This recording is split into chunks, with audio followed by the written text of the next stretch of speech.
Então, na última semana, gente, nós discutimos, né, toda a parte bioquímica relacionada à fotossíntese. Então, todas as reações da fase dependente de luz, as reações da fase de fixação do CO2, tá? E aí, segunda-feira, a nossa ideia era continuar discutindo, tá, o que que acontece com os produtos sintetizados na fotossíntese.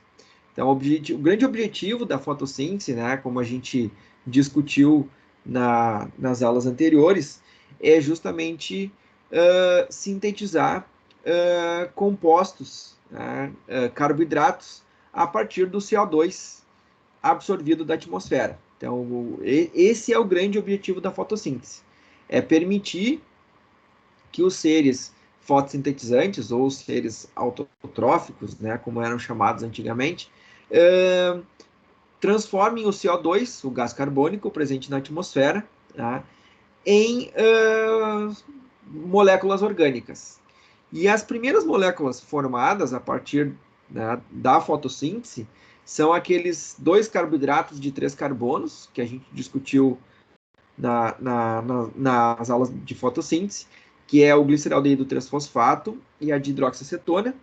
E esses dois carboidratos simples de 3 carbonos, eles são combinados, né, para formar carboidratos um pouco mais complexos, como, por exemplo, a glicose, a frutose, e depois a frutose e a glicose são combinados para formar outros carboidratos ainda mais complexos, como, por exemplo, a sacarose, que é um disacarídeo, né, formado por glicose e frutose, o amido, a celulose, né, e todos os outros carboidratos que a gente conhece.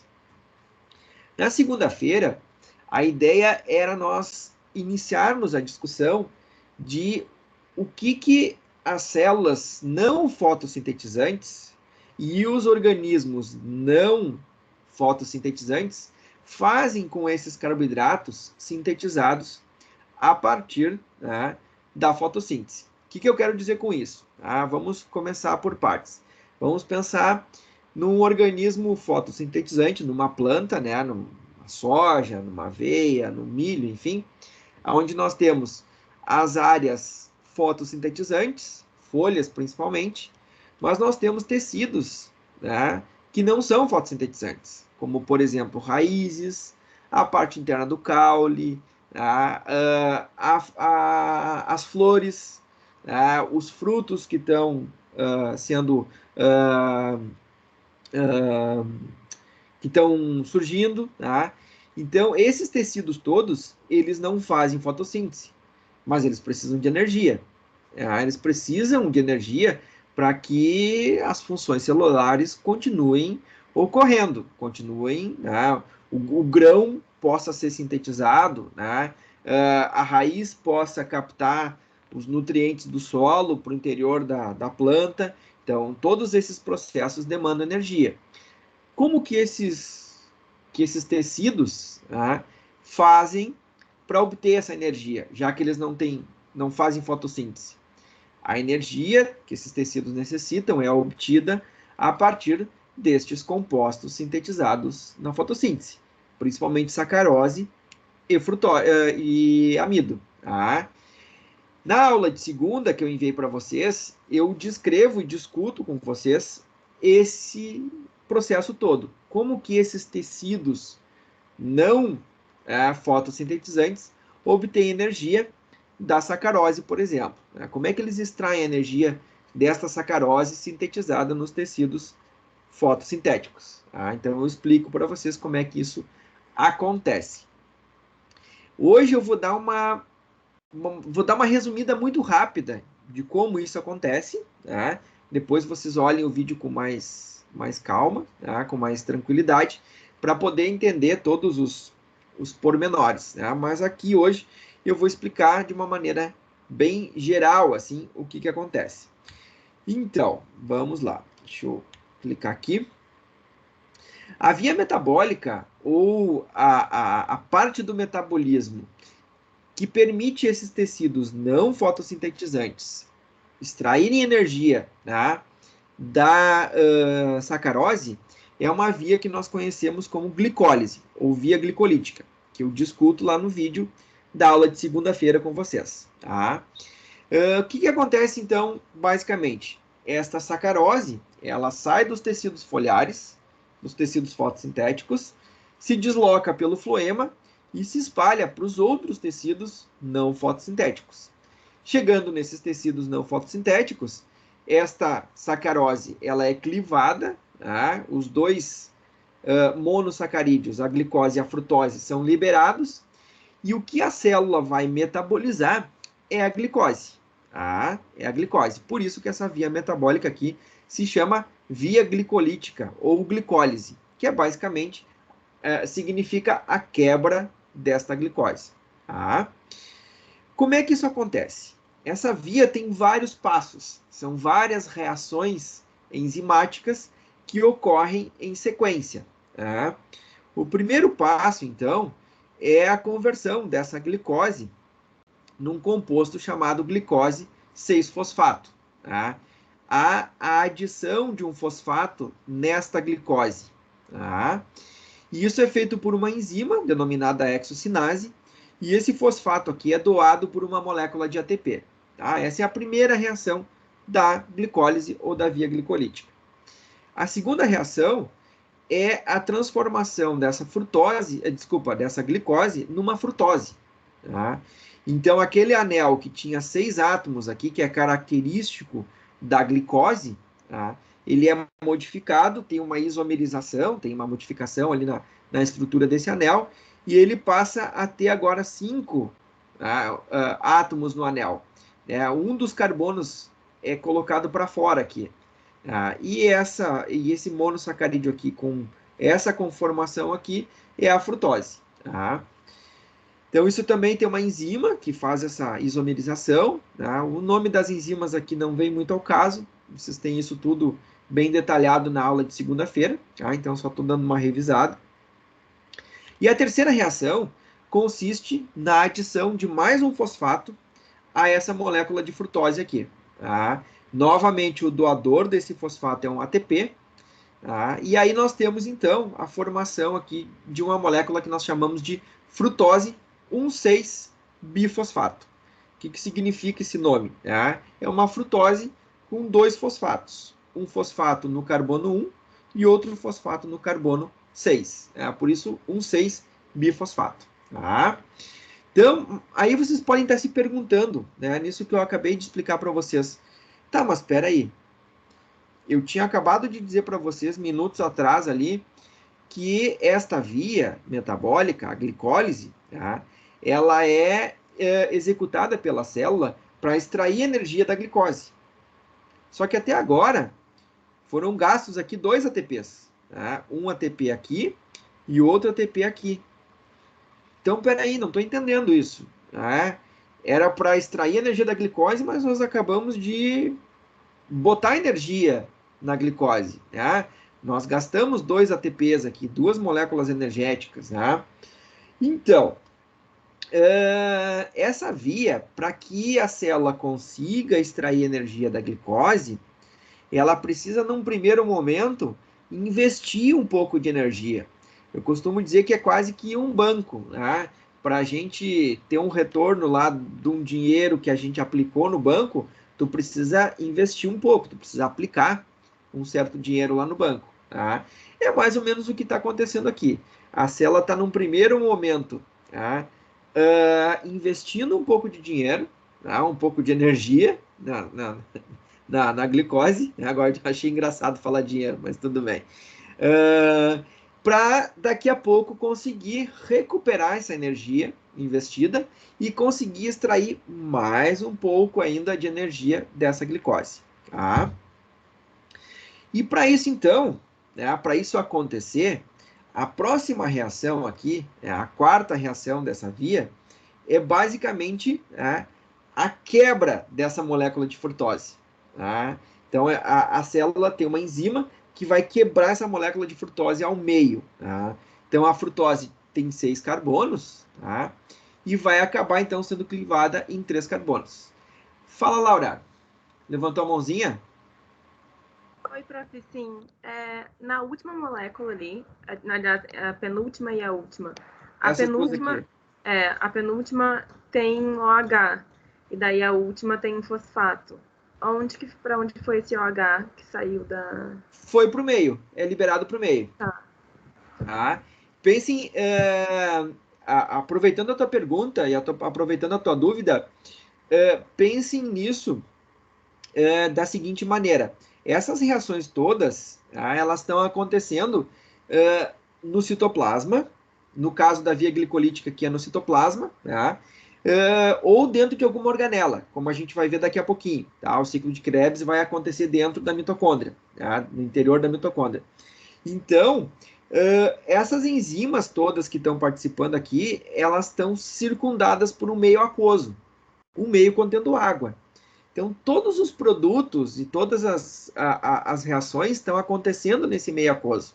Então, no momento em que essa hidroxila aqui é removida para poder ter a ligação do fosfato aqui no carbono 1, essa hidroxila vai para o meio, vai para a água que está presente ali no citoplasma. Tá? Então, todos esses elementos, esses compostos, essas substâncias que a gente está discutindo na disciplina, todas elas estão dispersas no meio aquoso, exceto aquelas que quando for o caso, eu vou dizer para vocês, estão inseridas na membrana, como, por exemplo, os fotossistemas. Lembra dos fotossistemas lá na fotossíntese? Eles estavam inseridos na membrana tilacoide, eles estão no meio da membrana. Então, as coisas se deslocam na membrana tilacoide. Aqui não. Aqui eles estão dispersos no citoplasma. Até tem complementando um pouco isso que eu estou explicando para vocês, tem algumas evidências bastante recentes, assim, de que essas enzimas aqui e essas moléculas que eu estou mostrando para vocês, elas não estão tão dispersas no citoplasma como a gente imaginava. Tá? Existem uma coisa que a gente chama de... me fugiu o nome agora. Concentração das enzimas e das moléculas em determinados locais no citoplasma, tá? Que a gente chama meio que de metaboloma. Tá? É uma agregação de várias enzimas e várias substâncias num determinado local no citoplasma para que todas as reações que envolvem aquela parte do metabolismo, né, ou aquela via metabólica, aconteçam de maneira concentrada. Tá? Isso são algumas evidências que estão surgindo cada vez mais fortes nos últimos anos, nos últimos 3, 4, 5 anos, tá? De que as substâncias não estão tão dispersas assim no citoplasma como a gente imagina. Tá? Aproveitando essa tua pergunta, deixa eu comentar mais uma coisinha para vocês. Eu vou sair da projeção dos slides aqui e vou abrir um arquivo aqui. Deixa eu ver aonde que está. Não me... aqui, ó. Tá? Isso aqui é um videozinho, gente, tá? De uma reconstrução de como seria o citoplasma de uma célula. Tá? Cada cor aqui significa uma proteína ou uma enzima diferente. Isso ilustra um pouco isso que eu estou comentando para vocês. Tá? O citoplasma das nossas células é extremamente denso, extremamente povoado. Né? A gente usa o termo em inglês crowdado. Né? É quase que aportuguesar para a palavra crowd, né? De inglês, de populoso, de denso. Né? Então, o nosso citoplasma, as nossas células e das plantas também, é essa estrutura extremamente densa de moléculas, né? De substâncias. Então, normalmente, essas vias metabólicas que eu estou comentando para vocês, como por exemplo aqui a via glicolítica, tá? Que é o que nós estamos discutindo agora e é objeto da discussão do vídeo da segunda-feira, elas provavelmente acontecem nesses aglomerados, nesses locais do citoplasma, aonde nós temos praticamente todas as enzimas ali aglomeradas. Tá? Ficou claro? Não sei se ficou clara a resposta, Laura. Sim, ficou bem claro, obrigada. Tá, beleza. Então, a quarta etapa dessa via, tá? A quarta reação dessa via metabólica é, como eu falei para vocês, é a clivagem da frutose. Tá? Tem uma enzima que quebra essa frutose ao meio. Tá? E quando ela quebra a frutose ao meio, como a frutose tem 6 carbonos, tá? Ela vai formar duas moléculas de 3 carbonos, que são os dois carboidratos mais simples que nós conhecemos nos organismos vivos, que é o gliceraldeído 3-fosfato e a dihidroxiacetona fosfato. Tá?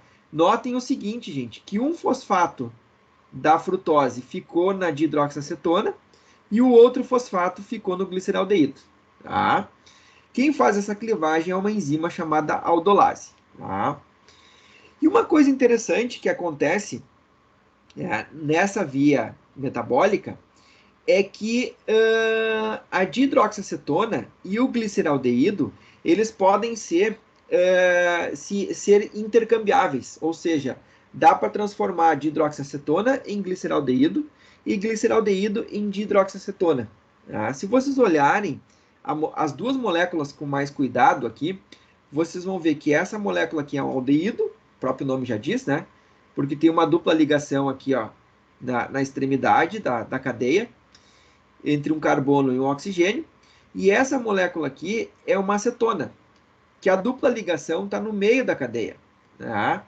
Então, o que que tem uma enzima que a gente chama de triose fosfato isomerase. O que essa enzima faz? Ela simplesmente transfere essa ligação para cá, essa dupla ligação para cá, e converte de hidroxiacetona em gliceraldeído, e o contrário ela também faz. Quando ela pega gliceraldeído e coloca essa dupla ligação aqui, e troca o oxigênio de lugar, ela converte gliceraldeído em dihidroxiacetona. Tá?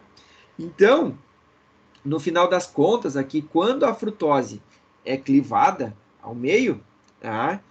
Liberando essas duas moléculas de 3 carbonos aqui, essa enzima aqui, a triose fosfato isomerase, ela vai transformar essa dihidroxiacetona em gliceraldeído. E isso vai fazer, então, tá, com que nós tenhamos dois gliceraldeídos, tá, formados aqui nesta primeira etapa. Tá? Nessa etapa que nós chamamos de fase preparatória da via glicolítica. Tá? Por que se chama fase preparatória? Porque nós gastamos 2 ATPs aqui. A célula teve que investir energia nessa glicose. Tá? A partir de agora, a partir das duas moléculas de gliceraldeído formadas, tá? É que a célula vai começar a recuperar essa energia investida e vai ainda obter um pouco mais de energia com essa glicose. Tá? Uma pergunta, ficou claro, gente, por que formam 2 gliceraldeídos aqui? Vocês entenderam? Ou alguém não entendeu por que ficam 2 aqui no final? Eu não entendi muito bem como é que transforma a acetona nesse de gliceraldeído aí. Então, assim, ó, Laura, como a frutose tem 6 carbonos, nessa etapa aqui, na quarta reação aqui, essa frutose é quebrada em 2 moléculas de 3 carbonos. Uma das moléculas é o gliceraldeído e a outra molécula é a dihidroxiacetona fosfato. Tá? Só que só o gliceraldeído vai continuar na via. É só ele que vai seguir adiante. Tá? Então tem uma outra enzima aqui, que é essa reação número 5 aqui, que vai converter essa dihidroxiacetona em gliceraldeído. Qual é a grande diferença entre um aldeído e uma acetona? A posição dessa ligação aqui, ó, com o oxigênio, dessa dupla ligação com o oxigênio. Tá? A acetona, a ligação está no meio da cadeia de carbonos. E o aldeído, a ligação está na ponta, está na extremidade. O que esta enzima simplesmente faz? Ela simplesmente troca essa ligação de lugar.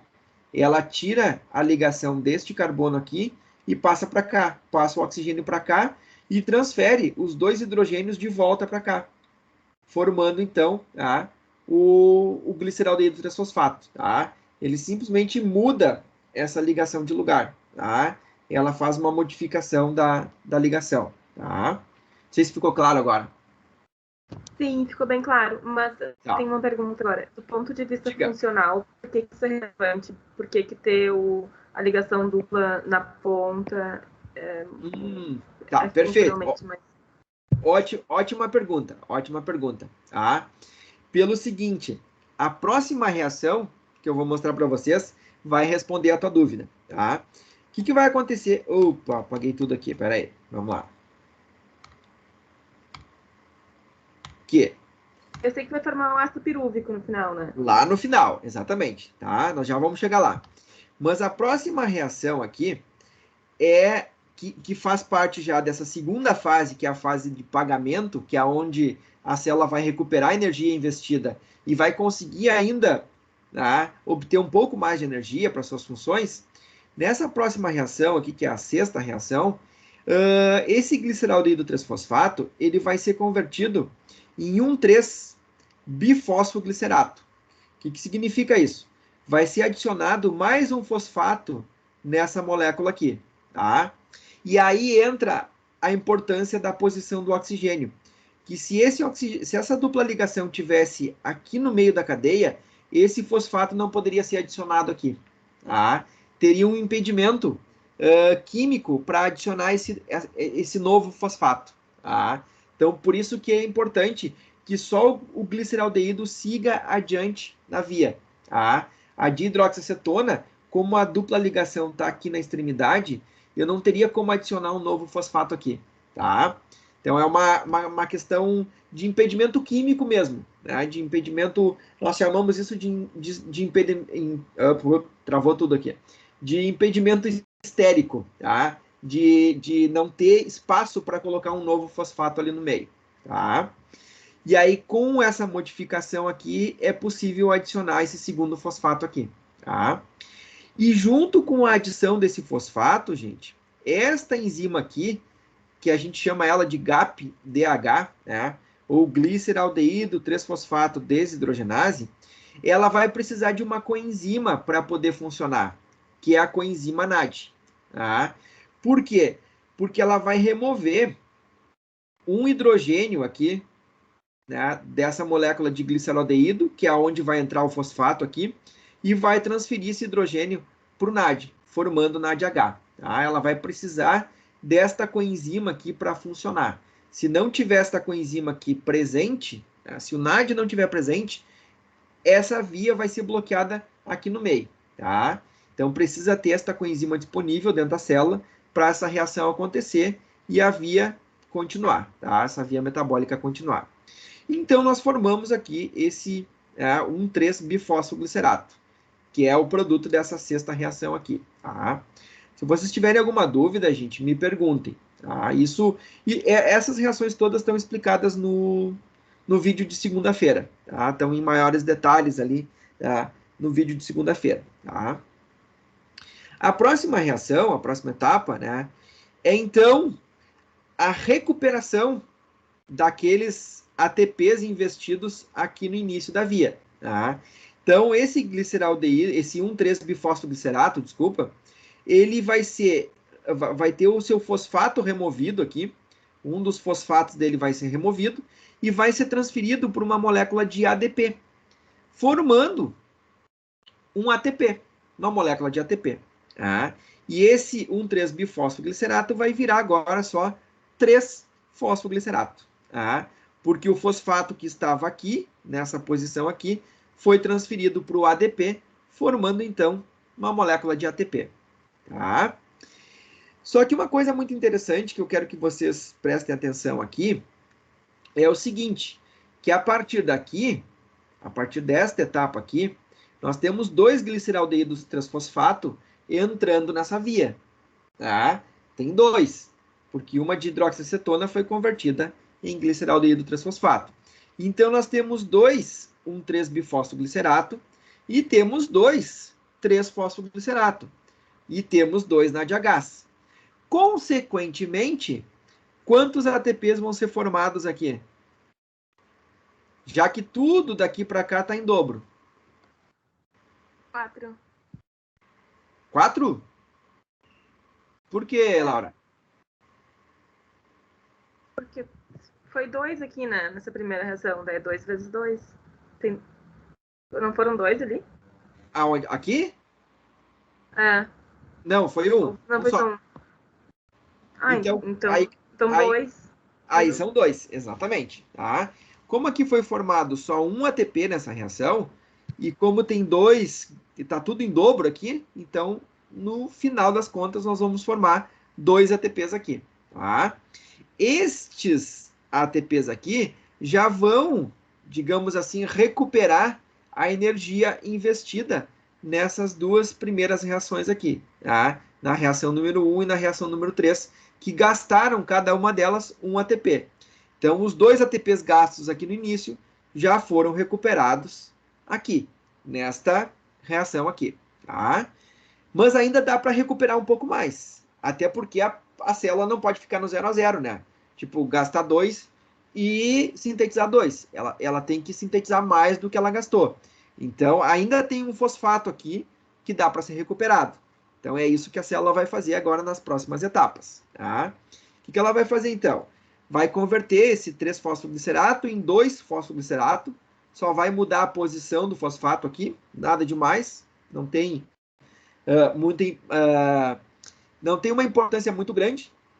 A importância aqui é a mesma da questão de converter de hidroxiacetona em gliceraldeído. É só para poder colocar esse fosfato aqui numa posição ideal para que a reação ocorra. Tá? E a próxima etapa, então, é a remoção de uma molécula de água deste 2-fosfoglicerato, formando uma molécula que nós chamamos de fosfenolpiruvato. Tá? Então, aqui nós temos, saiu uma molécula de água aqui do meio, né? Saiu uma hidroxila e um hidrogênio, liberado aqui na forma de água. Tá? E isso faz com que esse fosfato aqui fique mais energético. Tá? Isso é a consequência dessa desidratação, dessa remoção dessa molécula de água, faz com que esse fosfato aqui se torne mais energético. E aí sim, na 11ª reação e última reação da via, tá? Vai ter a remoção desse fosfato aqui, do fosfenolpiruvato, pela enzima piruvato quinase, e a transferência desse fosfato para uma molécula de ADP para formar um ATP. Só que como tudo está acontecendo em dobro aqui, porque são 2 gliceraldeídos, nós vamos formar mais 2 ATPs aqui. Tá? E o produto final desta via metabólica toda aqui são 2 piruvatos. Tá? O que sobra aqui são 2 moléculas de piruvato, 2 moléculas de 3 carbonos. Tá? Até porque nós começamos com uma glicose de 6 carbonos, que foi quebrada ao meio, dando 2 moléculas de 3 carbonos. Tá? E então temos que chegar lá no final da via com 2 moléculas de 3 carbonos também, porque nenhum carbono foi perdido ao longo dessas reações aqui. A única coisa que foi entrando e saindo foram os fosfatos, né, necessários para a síntese aqui dos ATPs. Tá? Como resultado final, como balanço final dessa via, né, nós temos o seguinte: nós gastamos 2 ATPs, sintetizamos 4, ficamos com saldo positivo de 2 ATPs. Tá? Além disso, sintetizamos 2 NADH aqui, né, na reação 6, e sintetizamos 2 moléculas de piruvato. Tá? Esse é o balanço final, é o saldo, digamos assim, desta via. Uma pergunta interessante. Aliás, antes de fazer essa pergunta, ficou claro isso, gente? Entenderam? Ou ainda estão processando a informação? Estão metabolizando, né? Usar uma palavra bioquímica, estão metabolizando a informação. Alguma dúvida? O pessoal que chegou depois, o Arthur, a Ingrid, o Gabriel, o Reinaldo, tudo tranquilo? A Laura respondeu que sim. Metabolizando. Tá, beleza. Ótimo. Então tá. Deixa eu fazer uma perguntinha para vocês. Se nós pegarmos todos os organismos vivos presentes no nosso planeta, tá? Que organismos estariam aptos a metabolizar a glicose? Então, se a gente pensar nos 5 reinos, tá? Monera, protista, animal, plantas, né? faltou um, né? Monera, protista, animal... fungos. Tá? Fungos, isso. Quando eu pensei, tá, falei 5 e disse 5 e falei 4 só, né? Tá, faltando um. Desses organismos todos, quais que vocês imaginam que estão aptos a metabolizar a glicose? Eu acho que todos, menos o Monera. Na verdade, todos, Laura. Todos da Monera. Todos. Eu pensei isso porque eles não têm mitocôndria, né? Mas aí que tá. Aí é o ponto interessante. Essas reações todas aqui estão acontecendo no citoplasma e não na mitocôndria. É verdade. É o ciclo de Krebs que vai para a mitocôndria, né? Exato. Tá, é a próxima etapa. Tá. Exatamente. Então, assim, sim, que daí o balanço é muito maior daí no ciclo de Krebs, né? Que daí é 32 ou 34. Isso, exatamente. Tá? Então, assim, todos os organismos estão aptos a metabolizar a glicose. Tá? E aí eu vou fazer uma outra pergunta para vocês, relacionadas à área de atuação profissional de vocês. Quando vocês vão para uma lavoura, e aí, pós-colheita, por exemplo, foi feita a colheita do soja, foi feita a colheita do milho, sei lá, sobrou a palha no solo. Hoje em dia já está bastante difundido a questão do plantio direto. Na minha época, só para vocês terem uma ideia, como eu sou um pouquinho antigo, estava começando a se divulgar aqui no estado, o plantio direto, a questão da importância do plantio direto. Hoje, praticamente, isso já virou... quem não faz plantio direto está ultrapassado. Tá? Uma pergunta para vocês. Por que os micro-organismos decompositores decompõem a palha do milho, ou a palha do soja, ou a palha do trigo? O que eles estão buscando nessa palha, gente? Energia? Energia. E, basicamente, quais são os componentes dessa palha? Aliás, quais são os componentes que estão nessa palha? O que sobrou ali das células daquela planta que foi colhida? Eu não sei se eu estou respondendo a pergunta direito, mas carboidratos? Glicose? Basicamente, parede vegetal, né? E a parede vegetal é formada de celulose. Celulose é um polímero de glicose.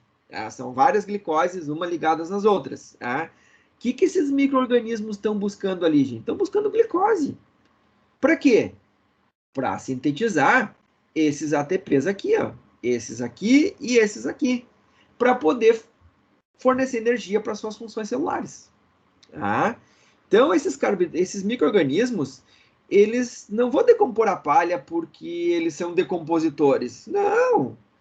Eles acharam na palha uma fonte de glicose para poder utilizar essa glicose como fonte de energia para o seu metabolismo. É isso que eles querem com a palha. Eles vão decompor a palha porque eles querem a glicose que está ali. É esse o grande objetivo deles. Então, quando a gente fala em decomposição da matéria orgânica, por micro-organismos, enfim, o que eles estão buscando ali? Eles estão buscando glicose, para poder, então, fornecer energia para suas funções celulares, e se multiplicar, enfim, e se dividir, e produzir mais células, mais micro-organismos, esse é o objetivo deles. Por isso que eles decompõem a palha, porque eles acharam ali um nicho, um local onde eles conseguem encontrar um nutriente, um substrato energético para suprir a demanda do seu metabolismo. Então é isso que eles vão fazer ali. Uma outra pergunta relacionada à área de vocês, que eu comento também no vídeo da aula de segunda-feira. Lembram quando a gente falou de silagem, lá no início da disciplina, que falamos sobre aquela alteração de pH, que desnatura as proteínas, que mata os micro-organismos que estão no silo, e aí a silagem fica estável. Por que tem que cortar o milho num determinado ponto para fazer silagem? Por que não pode ser mais cedo ou mais tarde? Exatamente, Laura. Vamos chegar nesse ponto, na fermentação. Por que tem que colher o milho num determinado ponto? Por que não pode ser mais cedo, mais tarde? Qual é o ponto de corte do milho aí? O pessoal que já trabalhou com silagem, enfim. Pode falar, Laura. Vi que tu abriu o microfone ali rapidinho. Eu lembro que tem relação com a quantidade de açúcar que tem, né? De glicose que tem no grão. Exatamente, tá? Tem claro que assim... O sweet spot. Isso, exatamente. Então, a resposta tá correta. Claro que assim, eu me lembro quando eu fazia estágio do curso técnico, a gente não podia chegar para o produtor rural e dizer, tu tem que cortar o milho no ponto em que o grão tem o maior teor de açúcar ou glicose, enfim, porque, em termos práticos, isso não significa muita coisa para o produtor, tá? Então a gente dizia assim, tu tem que cortar o milho quando o grão está leitoso, tá? Tu morde e sai aquele leite, né? Aquele líquido esbranquiçado, tá? Por quê? Nesse ponto, quando ainda, né, tem esse líquido esbranquiçado no interior do grão de milho, é quando há a maior concentração de glicose no grão, tá? No grão do milho. Mas por que precisa desse alto teor de glicose no grão do milho? Pelo seguinte, quando a gente colocar esse milho todo triturado no silo, tá? E fechar esse silo, tá? O que a gente espera que aconteça nesse silo? Um processo metabólico denominado de fermentação, tá? Que eu vou botar aqui para vocês, tá? Um processo metabólico denominado de fermentação. Por que a fermentação ocorre? Tá? O que as bactérias que estão naquele silo ali têm que fazer? Tá? Existem dois destinos para esse piruvato sintetizado na glicólise. Tá? Então, aqui tem um resuminho aqui da via glicolítica. Tá? Opa, deixa eu passar aqui tudo de novo. Vamos lá.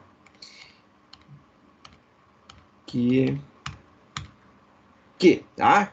Aqui está um balanço geral da via glicolítica. Uma molécula de glicose, C6H12O6, é convertida em duas moléculas de piruvato, C3H4O3. Tá?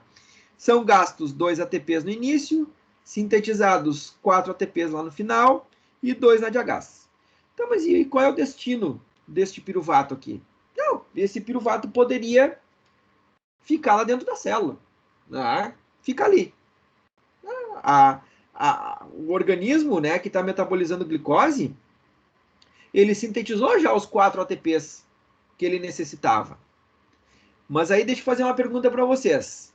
Vocês acham que só 4 ATPs é suficiente por uma célula manter a sua demanda energética, digamos assim, suprida? Não, né? Impossível. Tá, mas e aí então como é que uma bactéria, como a gente estava comentando antes, consegue obter uma quantidade de ATP muito grande para manter o seu metabolismo funcionando, utilizando glicose como fonte de energia? Como é que seria possível que essa bactéria sintetizasse aqui um monte de glicose? Ainda não, Laura. Espera um pouquinho, deixa o ciclo de Krebs de lado. A minha pergunta é em relação só à via glicolítica. Como é que seria possível, tá, a bactéria suprir toda a sua demanda energética metabolizando só glicose? De glicose até piruvato. Digamos que ela teria que produzir aqui, vou chutar um número ali, 10 mil ATPs. Tá? 1 milhão de ATPs. 1 bilhão de ATPs.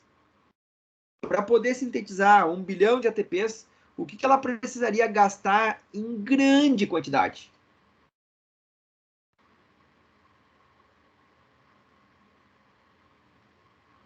Ou melhor, refazendo minha pergunta, o que ela precisaria consumir em grande quantidade para poder sintetizar... Energia. Glicose. Glicose, exatamente. Glicose. Então, para sintetizar aqui 1 bilhão de ATPs, ela teria que consumir um monte de glicoses e formar um monte de piruvatos. Isso seria a lógica. Não sei se todos vocês estão conseguindo entender essa lógica? Tá claro? E como eu não consigo ver a cara de vocês, não dá para ver se vocês estão com aquela cara de paisagem, assim, né? Tipo, tô entendendo. Tá, beleza. Então tá, gente. Então, a única maneira, né, desse organismo, desse micro-organismo, que é o exemplo que nós estávamos dando aqui, de sintetizar uma quantidade muito grande de ATP e consumir muita glicose. Tá, até aí não tem problema. É só consumir glicose. Tá? Até aí, beleza. Vou consumir um monte de glicose, forma um monte de piruvato e tá. E depois deixa esse piruvato num canto ali da célula ou bota ele para fora através de um transporte, né? Joga ele para fora. Só que tem um detalhe técnico bem importante, que é o seguinte. A via glicolítica, na reação número 6, se nós voltarmos aqui, ó, tá? Aqui, mais um pouco, mais um pouquinho, aqui, tá? Vou deixar ela aqui assim. Na reação número 6 aqui, essa enzima aqui precisa de uma coenzima, que é o NAD+. E se vocês lembrarem, tá? De lá do início da disciplina, eu comentei para vocês que as coenzimas são derivadas de vitaminas. Tá? E vitaminas a gente não tem em grande quantidade dentro das nossas células. Nós temos em baixíssimas quantidades. Da onde que essa célula vai arrumar uma quantidade gigantesca de NAD+, para poder transformar uma quantidade gigantesca de glicose numa quantidade gigantesca de piruvato e sintetizar os ATPs que essa célula precisa. Isso é um problema. Né? Isso se torna um problema para a célula. O problema todo está aqui, ó, nesse NAD+ aqui. Tá? Converter um monte de glicose em um monte de piruvatos para sintetizar um monte de ATP é tranquilíssimo, tranquilíssimo. Só o problema é, nós não temos uma quantidade muito grande de NAD dentro da célula. Nós temos uma quantidade pequena. E aí, o que a célula... Tá? Qual foi a ideia que a célula teve para resolver esse problema? Bom, já que eu não tenho uma quantidade muito grande de NAD+ na célula, assim que eu converter um NAD+ em NADH, eu tenho que ter um jeito de reconverter esse NADH em NAD+. Tá? Ou seja, fazer um pequeno ciclo. Tá? Eu transformei NAD+ em NADH, e aí terminou meu NAD+, não tenho mais. Acabou. O que eu faço? Acho uma outra maneira no metabolismo de reconverter esse NADH em NAD+. Tá? E aí que entra a questão da fermentação. Em ambientes sem oxigênio, tá, que não tem oxigênio, qual foi a saída que esses organismos encontraram para reconverter esse NADH em NAD+? As vias metabólicas da fermentação. Tá? O grande objetivo da fermentação, gente, é simplesmente reconverter esse NADH em NAD+. Tá? Na aula de segunda, no vídeo, vocês vão ver que quando eu mostrar para vocês as fermentações, né, falar da fermentação lática, da butírica, da propiônica, da acética, tá? Vocês vão ver que todas elas reconvertem o NADH em NAD+ de novo. E aí devolvem esse NAD+ para a via glicolítica. E dessa maneira eu consigo, então, continuar transformando a glicose em piruvato através da glicólise. Tá? Ficou claro isso? Conseguiram entender?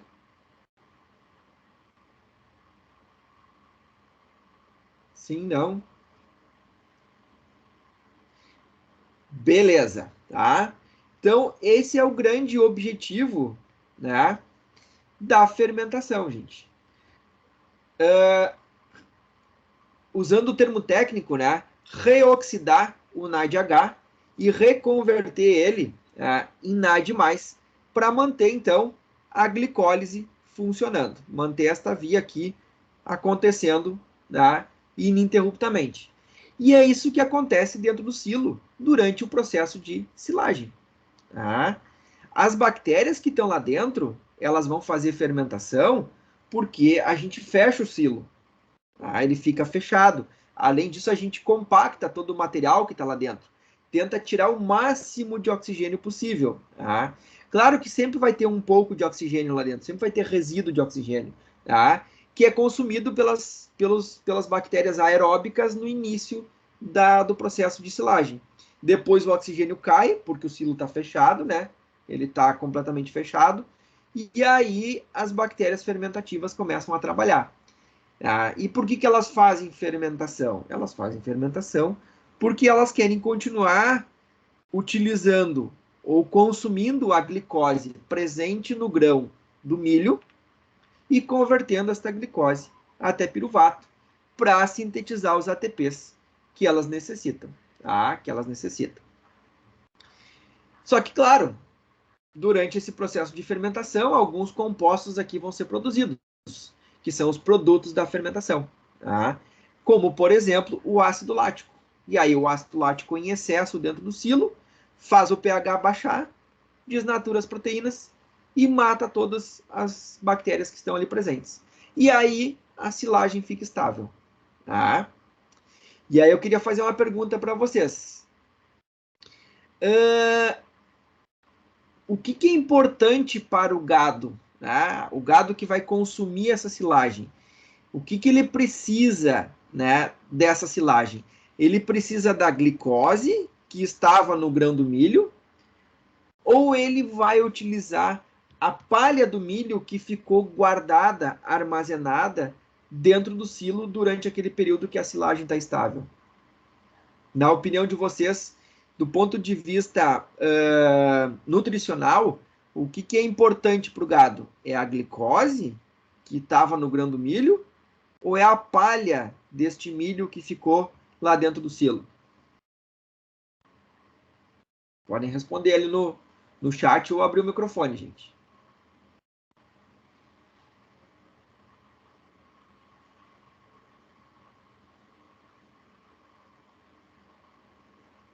A Mariana respondeu.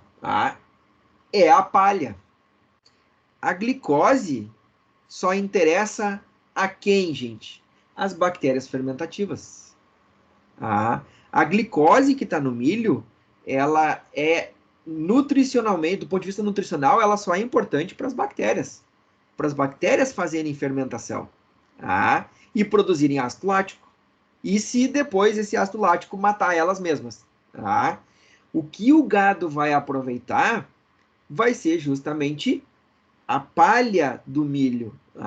Aquela palha que ficou ali, que ficou dentro do silo.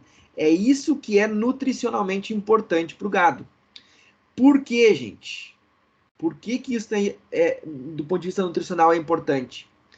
Porque se vocês lembrarem que a vaca, o boi, enfim, são ruminantes, e que o rumen é uma grande câmara fermentativa que possui uma biota gigantesca.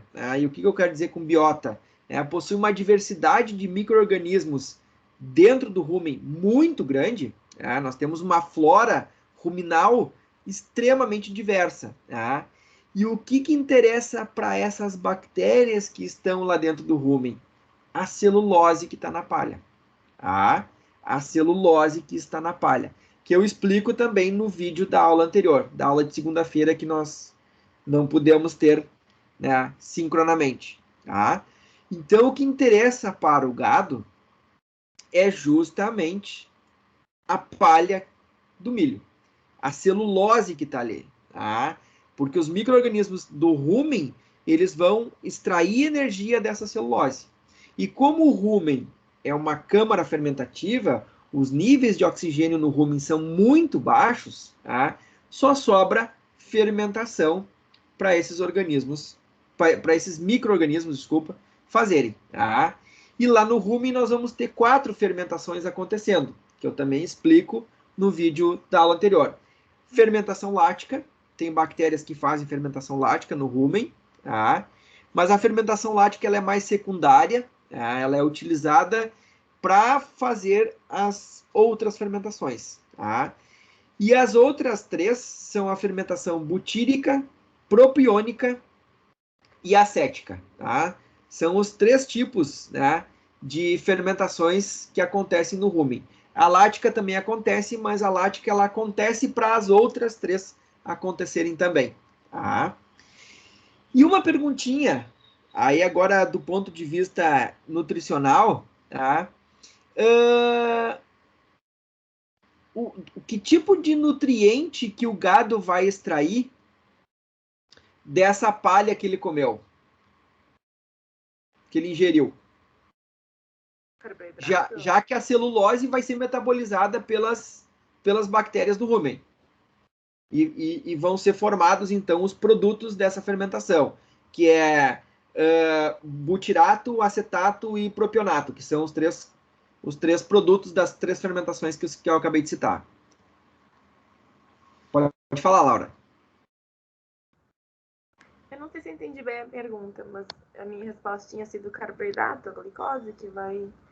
Porque a celulose ela é uma cadeia de glicose. Isso. Mas aí eu vou te fazer uma outra pergunta.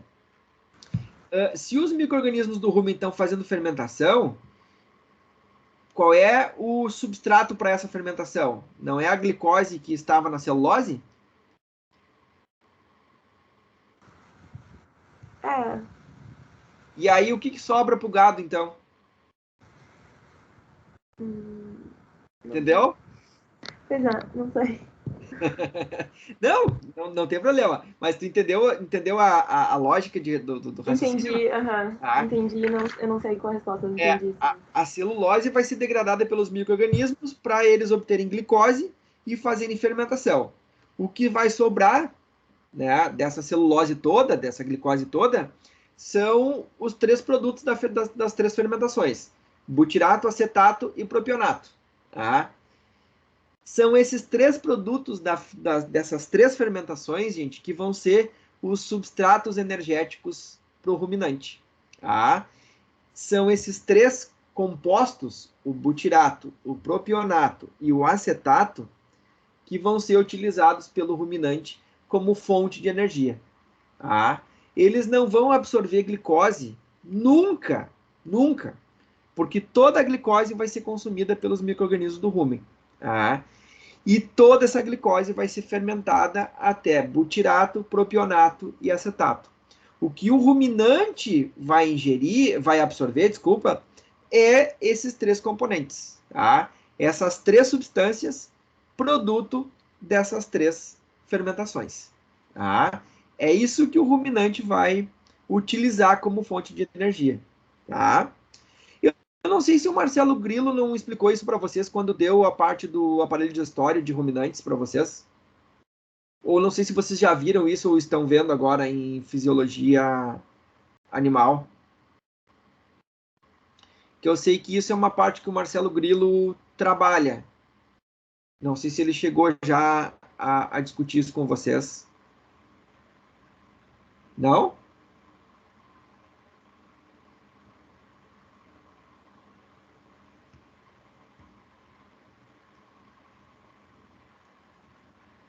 Ah, tá.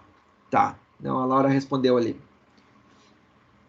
Eu sei que o Marcelo ele discute isso nas aulas de fisiologia animal. Tá? Ah, a Mariana disse que acho que não. Talvez mais para frente, então, Mariana. Não me lembro agora. Eu não sei como é que ele organizou a disciplina nesse período do ERI. Eu me lembro que quando a gente estava presencial, ele dava digestório, acho que na segunda área da disciplina. Não me lembro. Não me lembro de cabeça agora. mas eu sei que coincidia com o que nós estamos discutindo aqui. Mas então talvez ele tenha mudado alguma coisa, tá? Muito bem. Compreendido até agora? Tudo tranquilo, gente? Compreendido?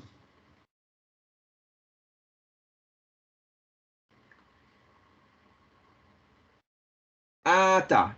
A Mariana disse ali, acho que vai ser na próxima aula difícil. Beleza, então provavelmente vocês vão reforçar isso que eu acabei de dizer. Muito bem. Aí agora, tá? Isso que a gente discutiu até agora é basicamente o que eu expliquei para vocês na aula de segunda-feira, tá? No vídeo da aula de segunda-feira. Então nós seguimos exatamente esse caminho aqui, tá? Falamos da via glicolítica, falamos da produção de piruvato, das questões do NADH, né? E por último da fermentação, tá? Muito bem, então o grande objetivo da fermentação é justamente reciclar, né, aquele NADH para que a via glicolítica aqui continue acontecendo.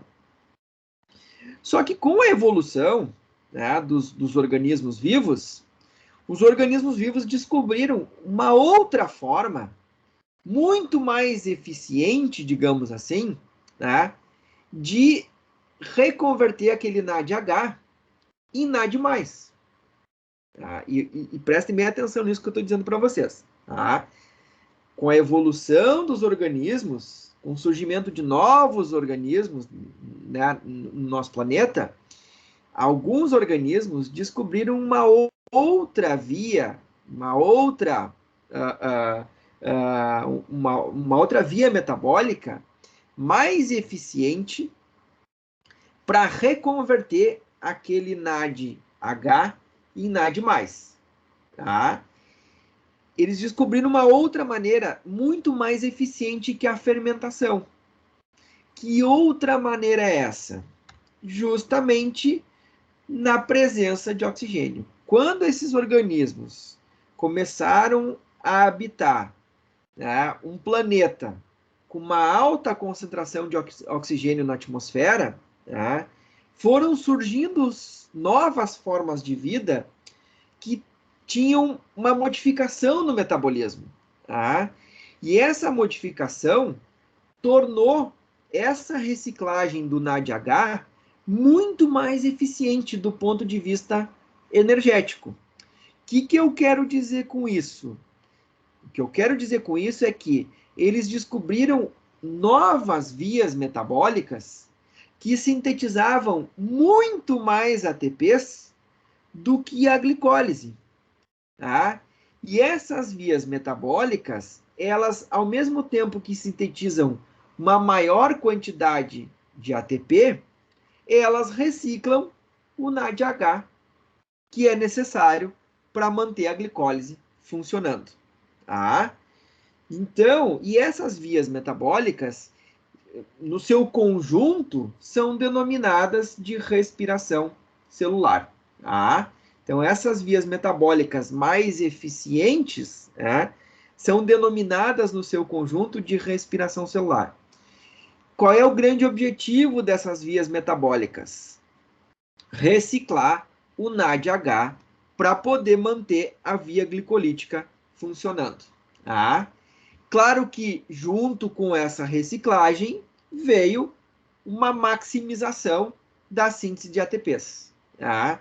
Nessas vias metabólicas aqui da respiração celular, ocorre uma maior produção de ATP.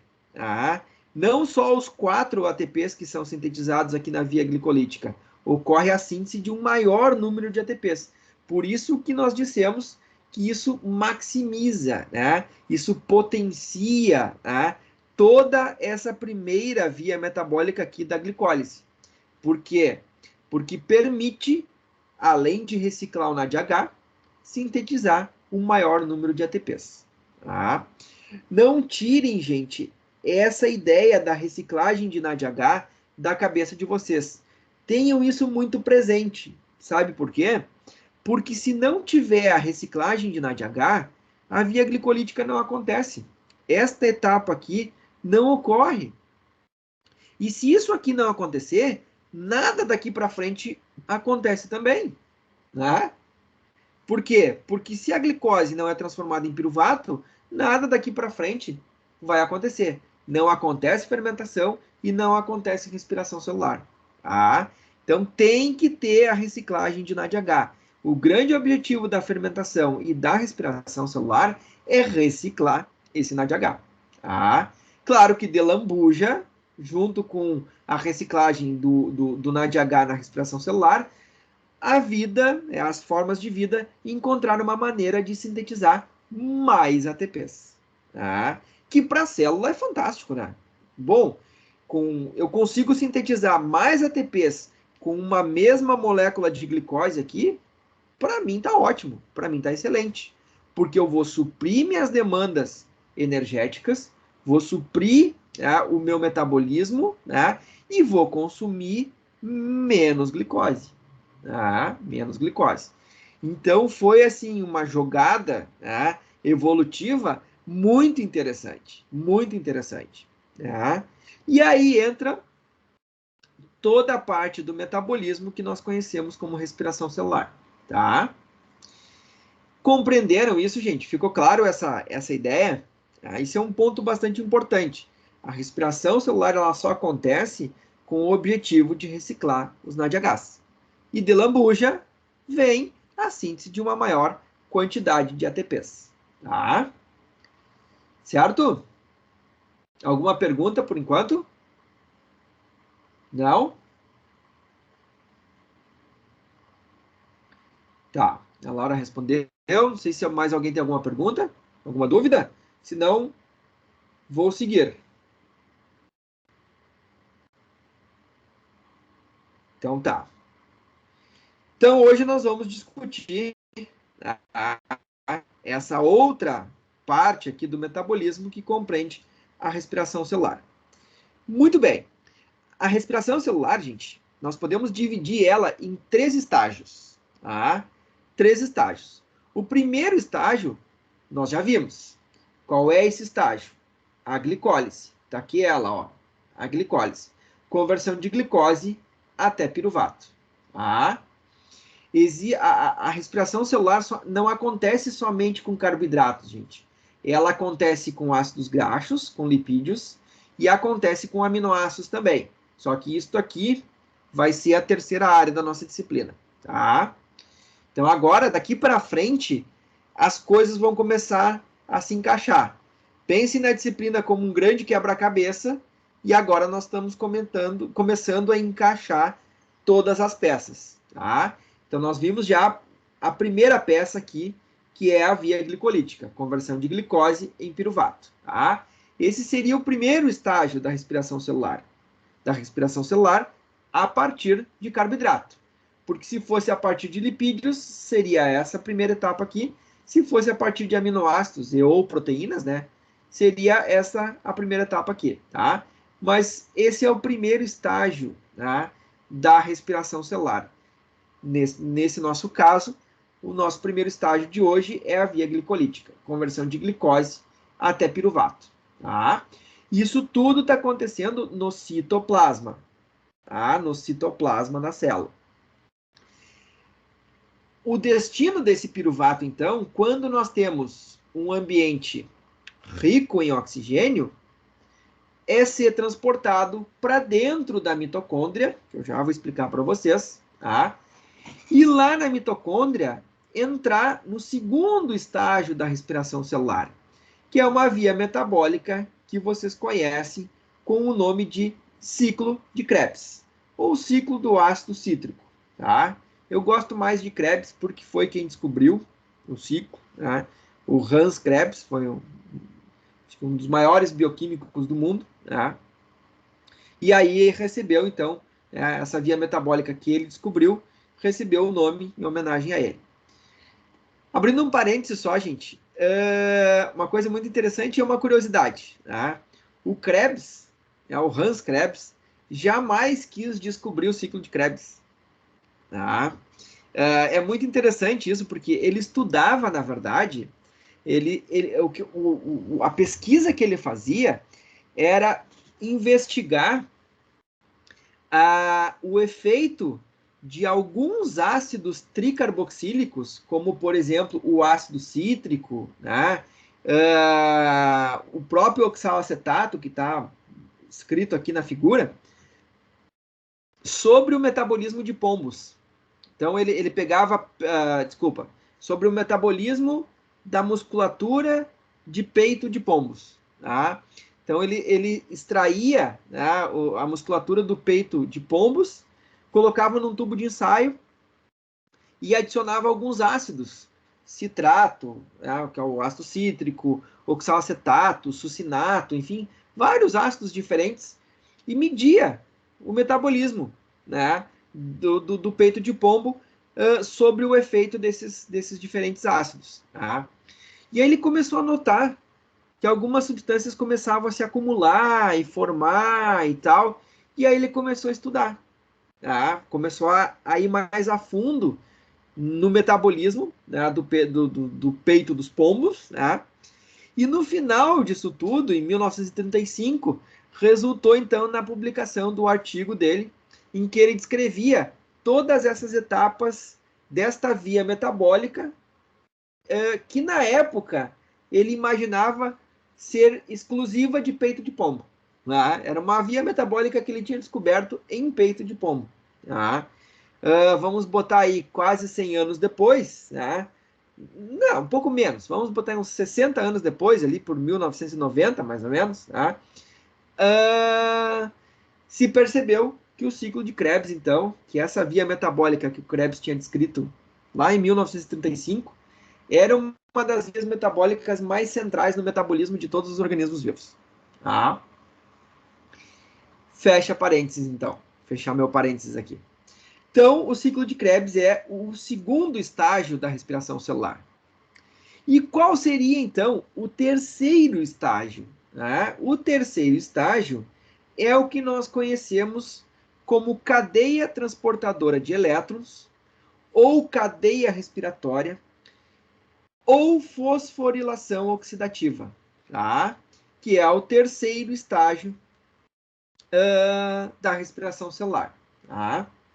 E é justamente nesse terceiro estágio aqui, gente, nesse último estágio, é que vai acontecer a reciclagem dos NADH, que nós tínhamos comentado há alguns minutos atrás. Tá?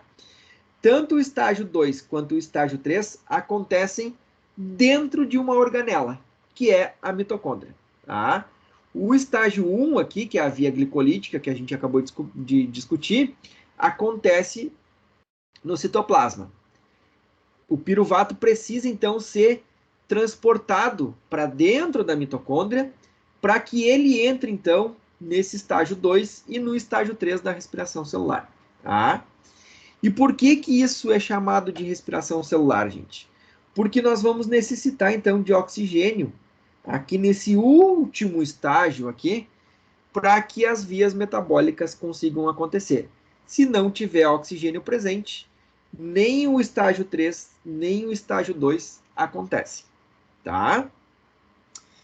Beleza? Muito bem. Então, deixa eu fazer uma pergunta para vocês. Se o estágio 2 e o estágio 3 acontecem dentro da mitocôndria, o que uma célula que não tem mitocôndria faz? Aliás, deixa eu fazer a pergunta diferente. Uma célula que não tem mitocôndria consegue fazer respiração celular?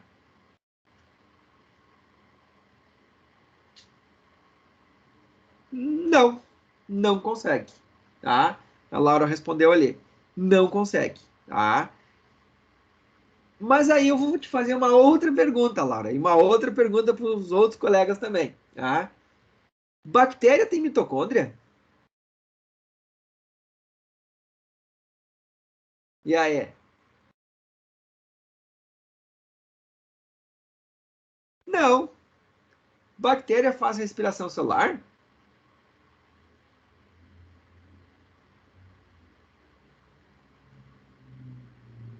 Não. A Laura respondeu não. E os demais? Vamos fazer uma enquete aqui. Quem vota sim, quem vota não? A Júlia disse não também. Quem mais? Podem responder, gente. Não fique com receio.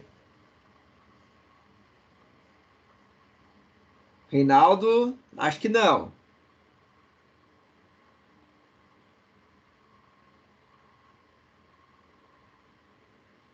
A Ingrid, acho que é outro tipo de estrutura. Beleza. Então, deixa eu fazer mais uma pergunta. Tudo são perguntas para a gente pensar, para a gente, né, refletir.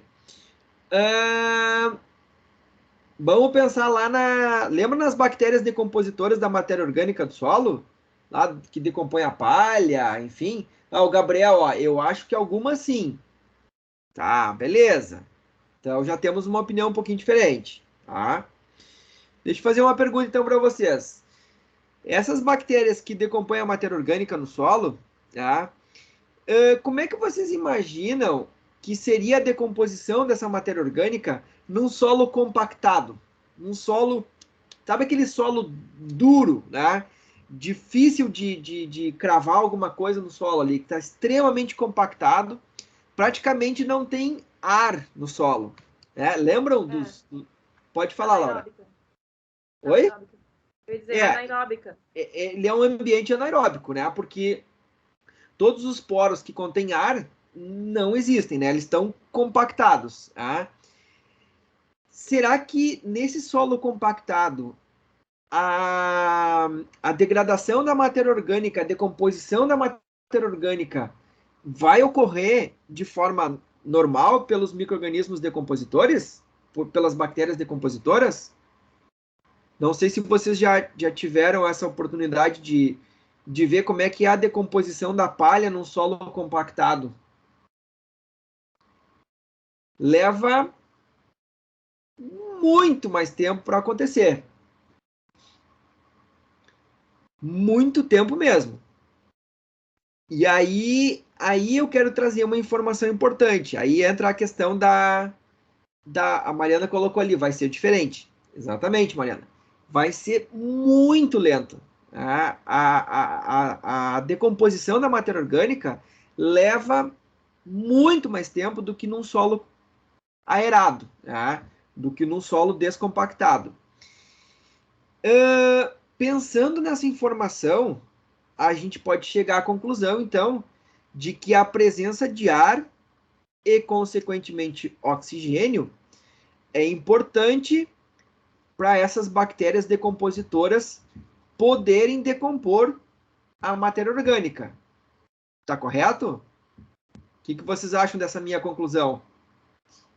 Que se num solo compactado a decomposição é muito lenta, é porque a presença de oxigênio, a presença de ar, é importante para essas bactérias decomporem essa matéria orgânica. O que vocês acham dessa minha conclusão? Posso fazer essa relação lógica?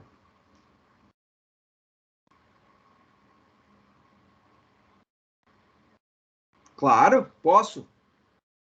Tá. Posso, e tá correto. Essa dedução lógica tá correta. Então, será que essas bactérias decompositoras da matéria orgânica não fazem respiração celular? E quando não tem oxigênio, essa etapa 3 aqui fica bloqueada, bloqueando a etapa 2 e, consequentemente, bloqueando a etapa 1 também. E aí elas não degradam a glicose, não convertem a piruvato e não conseguem decompor a matéria orgânica. Será que isso é possível? Será que tem lógica? Elas conseguem, só que é através da fermentação daí. Consegue pela fermentação, mas muito mais lento. Se tu fornecer oxigênio para essas bactérias, a degradação vai ser muito mais rápida. Tá? E a fermentação independe de ter ou não ter oxigênio. Tá? Existe fermentação em ambiente aeróbico. Tá? Tem bactérias que são exclusivamente fermentativas. Tá? Então, elas fazem fermentação sempre, independente de ter ou não ter oxigênio. Mas me parece que essas bactérias decompositoras, elas, tipo, se não tem oxigênio, eu faço fermentação. Mas se tem oxigênio, eu faço outra coisa. Tá? E essa outra coisa que ela faz acelera o processo de degradação da matéria orgânica. Seria quimiossíntese? Não, Não. não. Não. Vamos pensar numa coisa um pouquinho mais fácil. Deixa eu ver aqui, ó. O Gabriel, na última mensagem dele ali, ele deu uma pista, assim. Será que essas bactérias decompositoras não fazem respiração celular também? E aí, na falta de oxigênio, elas não fazem respiração celular, tem que fazer fermentação, e aí degradam a matéria orgânica mais lentamente. A Mariana, acho que sim. Tá? A Laura, vixe! O que houve, Laura? Complicou? Não sei de mais nada.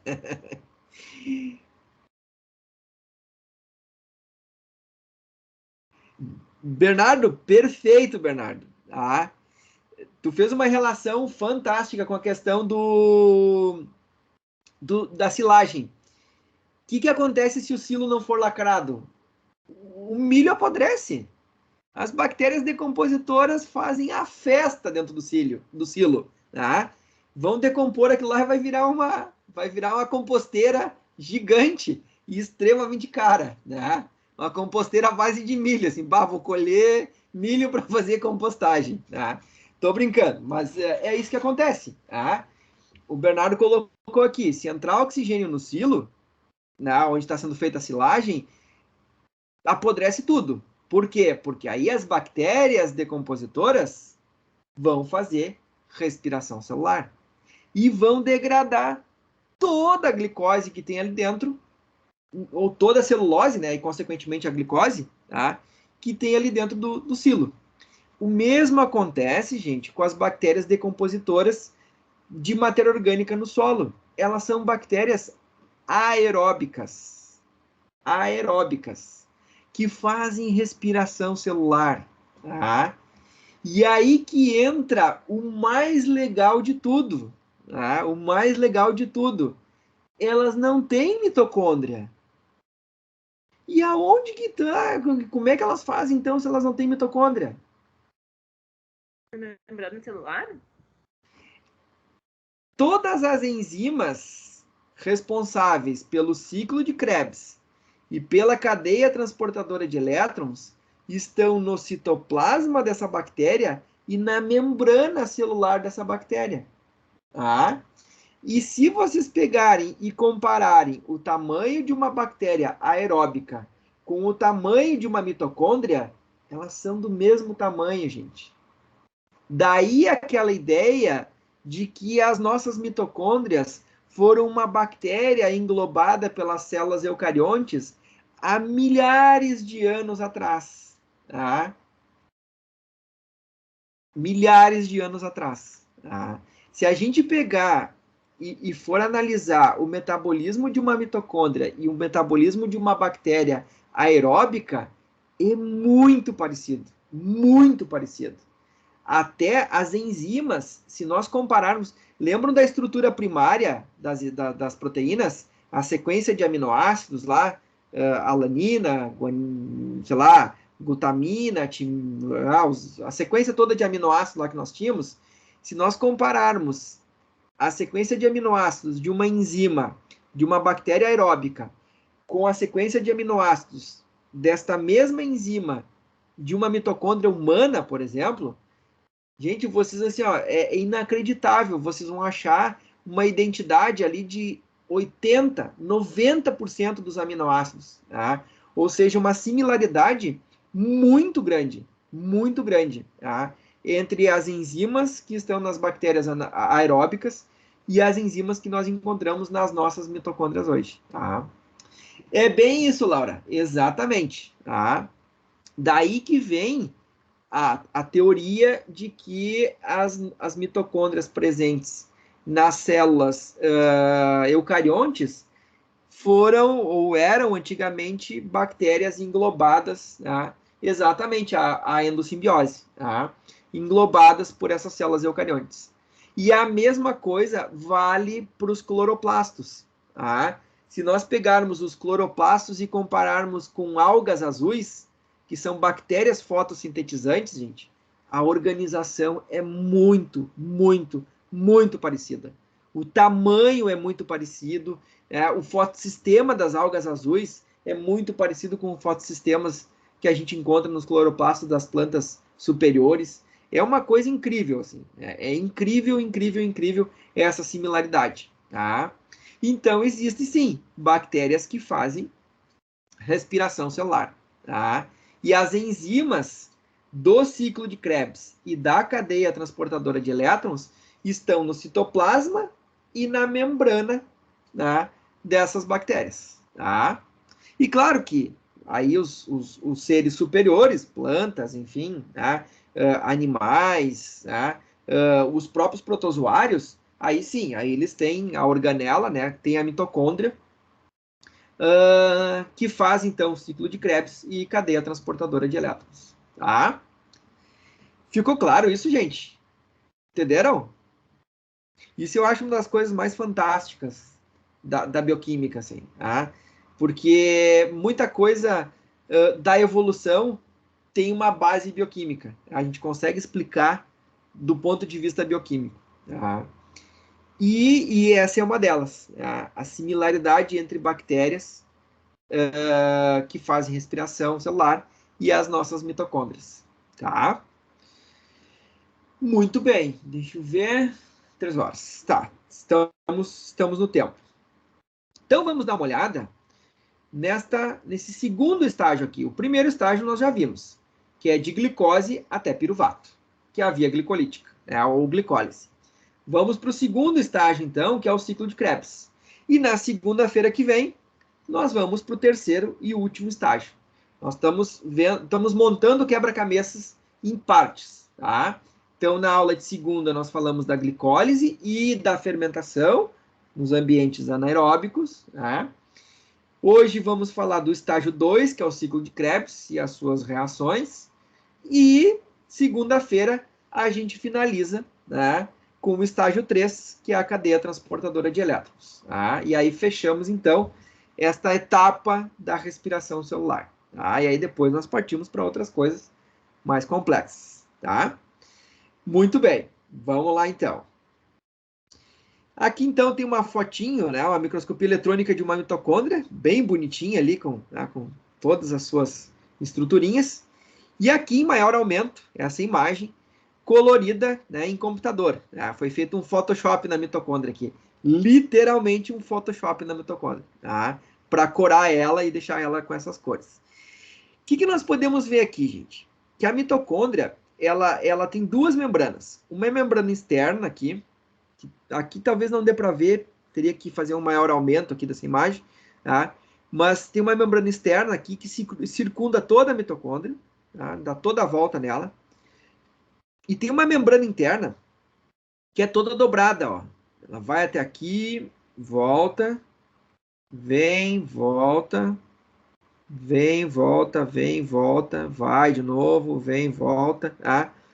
É uma membrana interna toda dobrada, que forma essas cristas mitocondriais. Muito parecida com a membrana do cloroplasto. Só que a membrana do cloroplasto, que era a membrana tilacoide, ela formava aqueles discos. Né? Aqui são só, vamos dizer assim, entradas, né, em direção ao centro da mitocôndria aqui, por essa membrana. Ela é toda dobradinha, tem essas dobras, né, essas cristas que a gente consegue ver aqui. Tá? E aqui do lado, então, nós temos um desenho esquemático a partir dessa imagem aqui de microscopia eletrônica. A membrana externa, aqui detalhada em vermelho, aqui, tá? Que recobre toda a mitocôndria. Tá? E a membrana interna aqui, toda dobrada. Tá? E notem que nós temos dois compartimentos dentro da mitocôndria. Tem esse compartimento aqui, que é entre a membrana interna e a membrana externa. E tem um outro compartimento que fica dentro aqui da membrana interna, como se fosse um citoplasma, um grande citoplasma. Tá? Esse compartimento interno aqui, tá, nós chamamos de matriz mitocondrial. E esse espaço entre a membrana interna e a membrana externa, nós chamamos de espaço intermembranas. Tá? Então, essa organização que nós vemos aqui é extremamente importante. Nós já vamos comentar algumas coisas relacionadas a isso, e na aula de segunda-feira a gente vai retomar de novo essa organização estrutural da mitocôndria. Tá? Mas já adianto para vocês, o ciclo de Krebs acontece na matriz mitocondrial, nesse citoplasma da mitocôndria, como eu tinha dito para vocês, no citoplasma das bactérias aeróbicas, tá? E a fosforilação oxidativa, ou a cadeia transportadora de elétrons, acontece na membrana interna da mitocôndria, nessas cristas mitocondriais aqui. Tá? Então, como se fosse a membrana da nossa bactéria. Tá? Então, essa é a estrutura básica da mitocôndria, e o ciclo de Krebs vai acontecer aqui dentro da matriz mitocondrial. Tá? Vai ser dentro desse compartimento mitocondrial. Tá? Muito bem. Já tinha explicado isso para vocês, então podemos seguir adiante. Tá? Aqui nós temos uma mitocôndria desenhada esquematicamente aqui, membrana externa, membrana interna com as cristas, tá? Foi desenhado só algumas cristas aqui para facilitar um pouco o entendimento. Primeiro passo para que aquele piruvato sintetizado na via glicolítica consiga entrar na mitocôndria é ele ser transportado por transportadores específicos aqui de piruvato, chamados de MPC, tá? Ou transportadores de ácidos monocarboxílicos. Tá? Então, esses transportadores aqui são proteínas que estão aqui na membrana da mitocôndria, levam esse piruvato para dentro da mitocôndria, tá? Para o interior aqui da mitocôndria. E lá no interior, então, da mitocôndria, na matriz mitocondrial, esse piruvato vai começar a ser metabolizado, então, para poder entrar no ciclo de Krebs. E a primeira reação que esse piruvato vai sofrer é a transformação dele numa molécula chamada de acetil-CoA.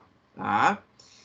A enzima que faz isso é uma enzima gigantesca, muito grande, chamada de complexo piruvato desidrogenase.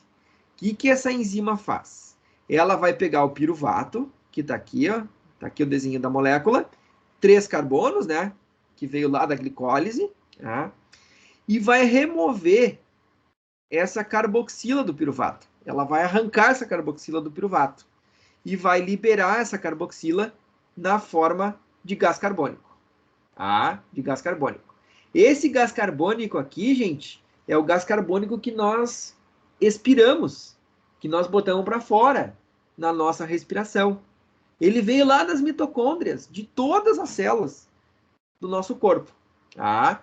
Ele foi produzido por esta enzima aqui, pela piruvato desidrogenase. Alguém queria perguntar alguma coisa? Oi, sim. Fala, Laura. Vai remover essa carboxila. Mas isso é uma carboxila? Não tem que ter um H para ser uma carboxila? Aqui é uma carboxila, só que ela está dissociada. O Hzinho se dissociou. Isso depende muito do pH. Então, se tu tiver num pH ácido, esse oxigênio aqui vai estar com o hidrogênio ligado, porque tem muito hidrogênio livre, né? Então ele liga.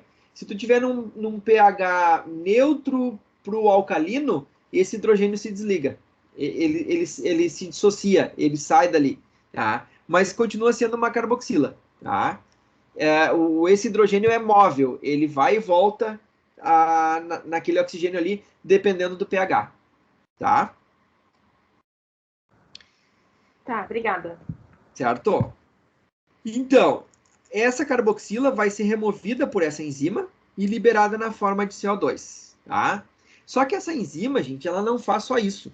Ela faz outras coisas também. Tá?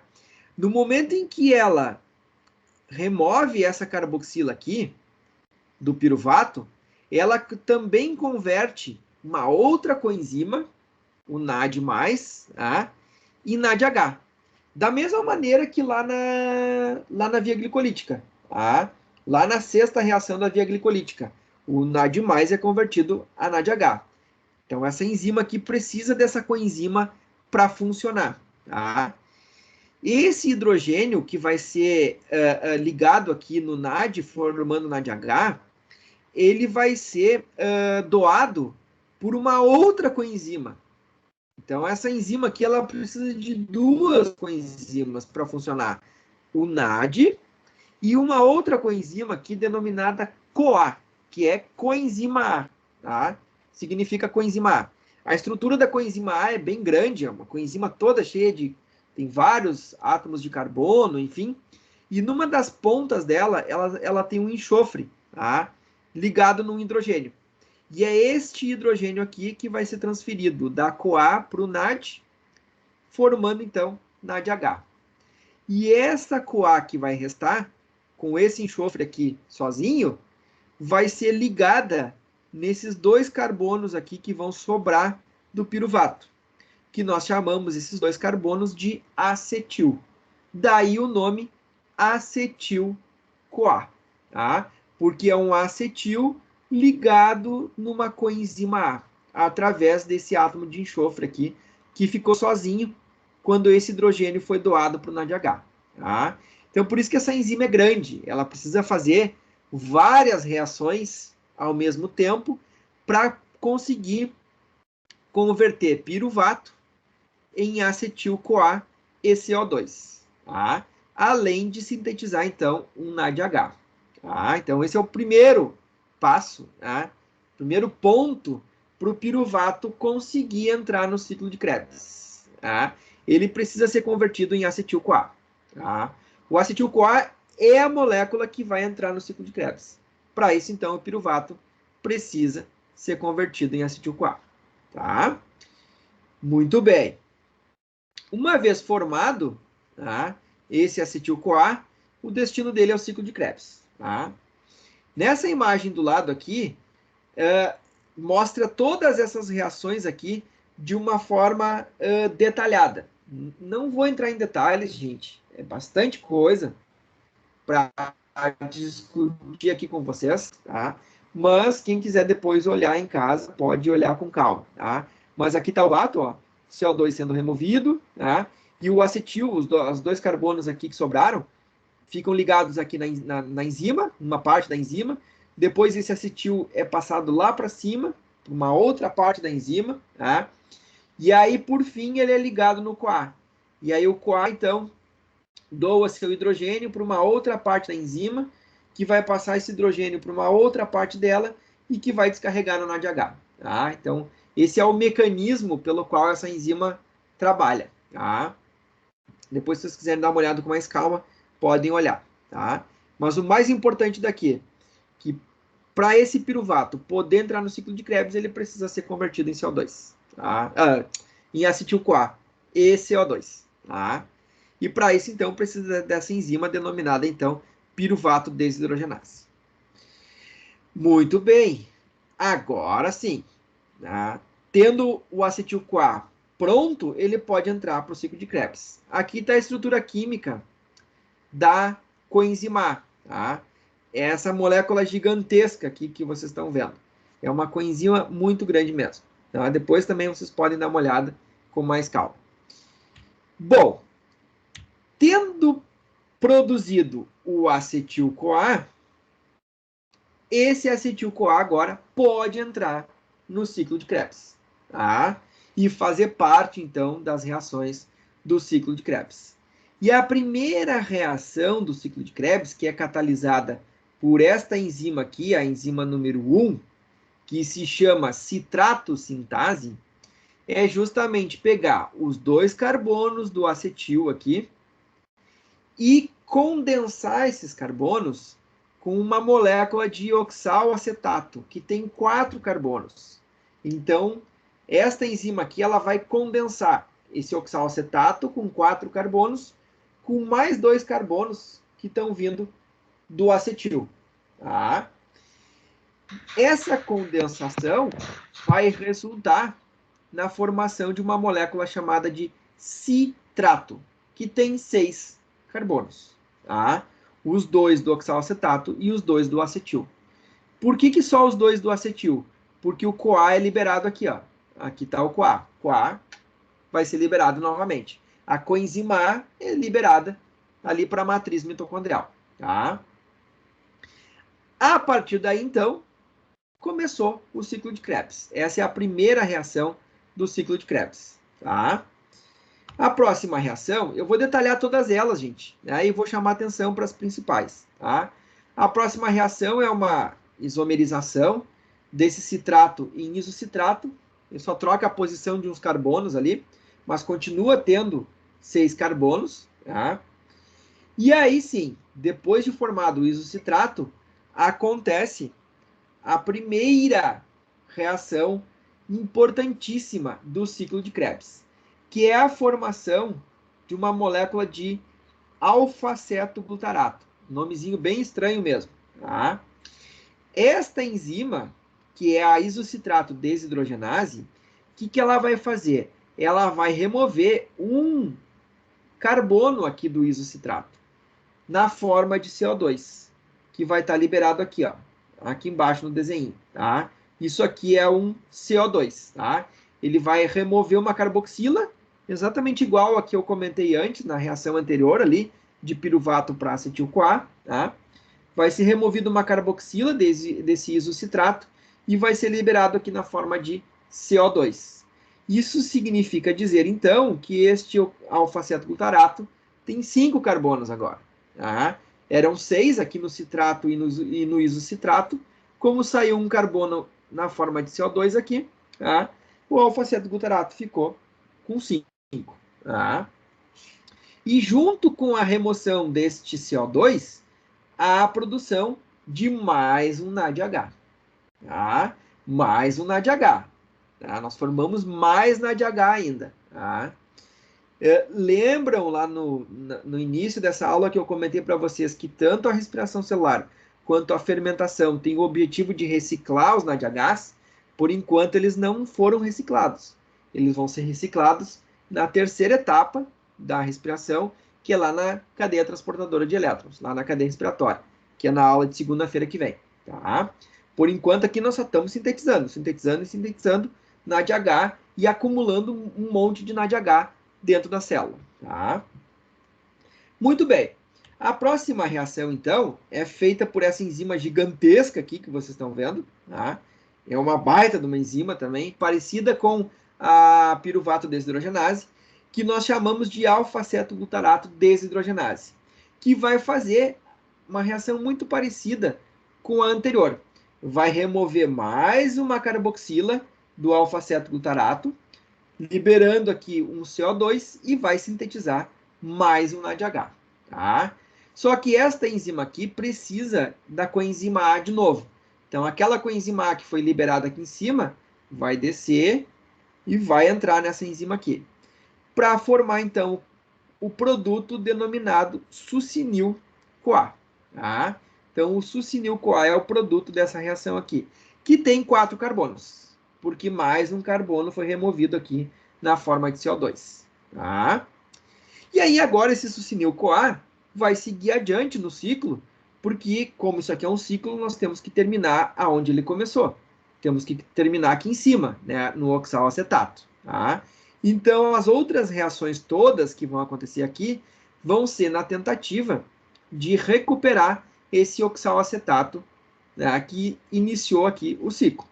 Então, esse succinil-CoA vai ser convertido em succinato, a CoA vai ser removida aqui novamente, e a energia que vai ser liberada da remoção dessa CoA vai ser utilizada aqui para a síntese de um GTP, que é uma molécula muito parecida com o ATP. A única coisa é que a base aqui é a guanina, a adenina, tá? Mas tem o mesmo valor energético, tá? Tem o mesmo valor energético que um ATP, tá? Esse succinato, então, vai ser convertido a fumarato, né? Um nomezinho estranho aqui, mas enfim, vai ser convertido a fumarato, e durante a conversão de succinato para fumarato, por esta enzima aqui chamada succinato desidrogenase, esta enzima vai necessitar de uma outra coenzima, que é agora o FAD, que vai ser convertido em FADH2. tá?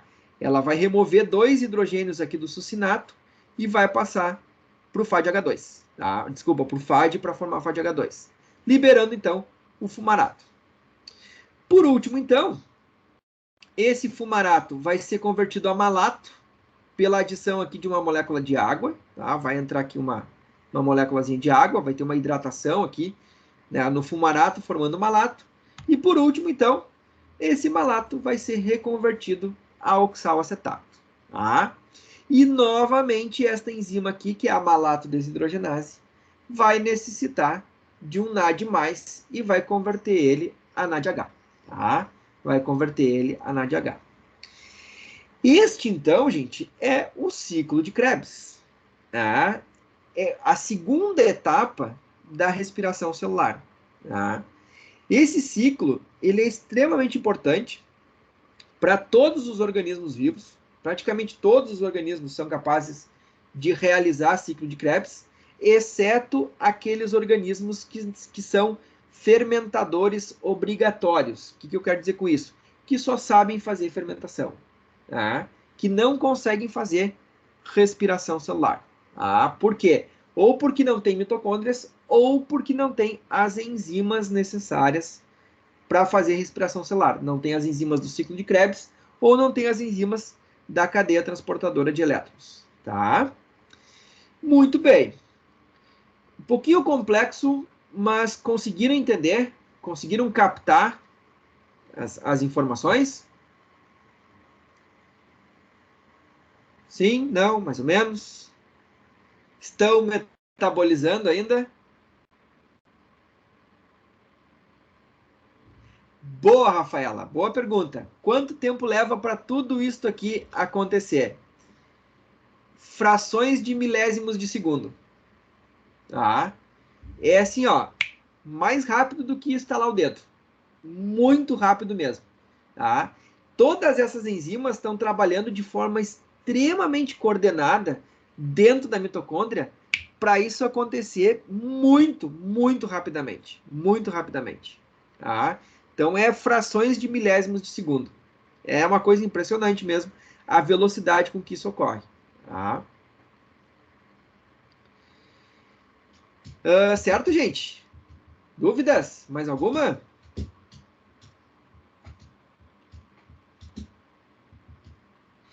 Exato, Mariana. Tá? Quando a gente termina o ciclo aqui, outro já se inicia.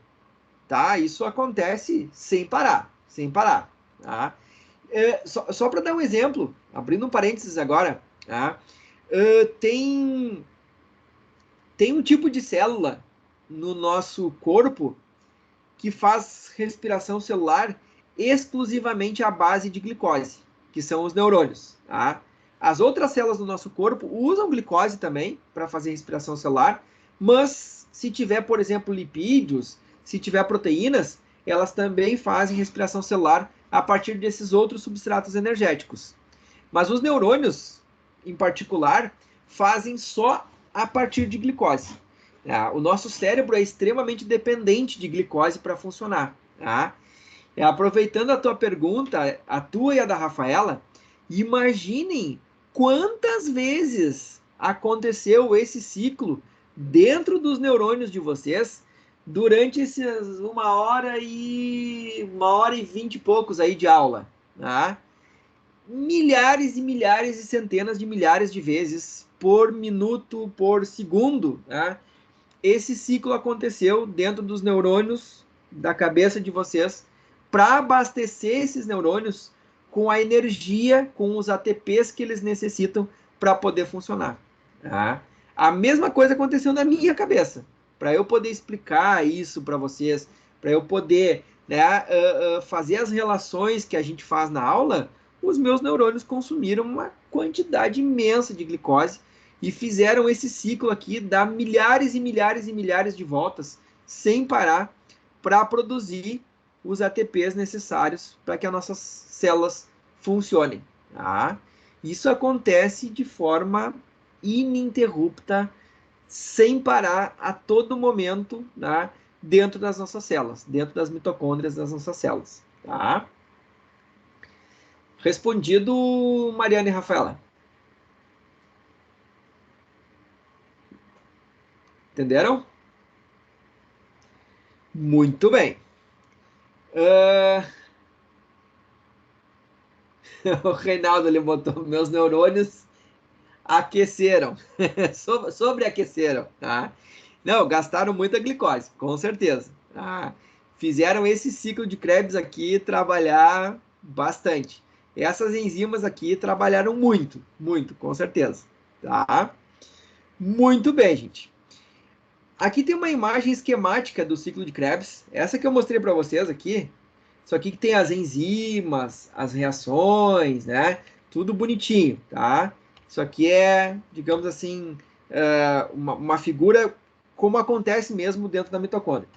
Aqui é uma forma basicamente assim esquemática, né?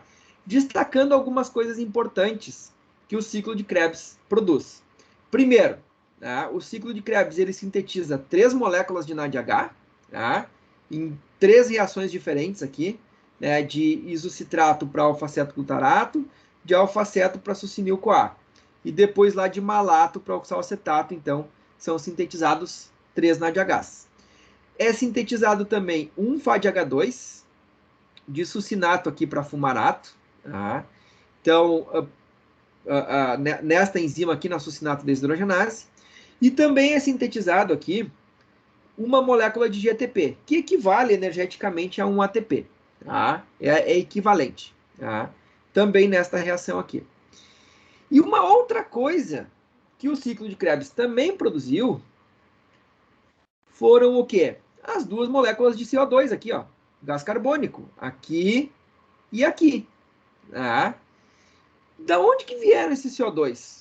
Esses carbonos aqui do CO2, gente, vieram da onde? Qual molécula que nós discutimos aí ao longo desta aula de hoje e aí na aula anterior, que deram origem a esse CO2 aqui?